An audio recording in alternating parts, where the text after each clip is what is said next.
నచ్చింది రాదు, వచ్చింది మెయింటైన్ చేయలేం, అల్లాడిపోతున్నాం బ్రో. నమ్ము బ్రో, నమ్మండి బ్రో. మరి మమ్మల్ని భయపడబట్టింది ఎవర్రా? ఆ భువన్ గారికి ఫోన్ చేయరా. ఇప్పుడే ఫోన్ చేశాను, మీటింగ్లో ఉన్నాడు, ఫోన్ కట్ చేస్తున్నాడు. ఇంతకీ గాయత్రి ఎవరు బ్రో? మాకేం తెలుసు బ్రో, మేం చూసుడు గిదే ఫస్ట్ టైం. రే ఆగన్రా, మనం చంపి పాతి పెట్టిన అమ్మాయి ఆ పిల్ల దయ్యమై రాలేదు కదా? చంపేశారా?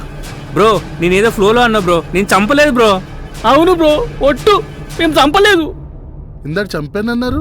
చంపలేదు బ్రో, అదే చచ్చిపడి ఉంది, మేము ఊరికే పాతి పెట్టినాం అంతే. అరే భయంగా ఉందిరా, పోదాంపా. రే నాకు కూడా భయంగా ఉందిరా, వెళ్దాం పదండ్రా. సరేనా, వెళ్ళిపోదాం. సరే నాడు. పదండి. అరే ఆగండి, ఏమి లేదు, టిఫిన్ తెచ్చాను, మీరు టిఫిన్ చేసి వెళ్ళండి. టిఫిన్ కూడా పెట్టకపోతే ఆ భువన్ గడు వచ్చినంత అంతడు.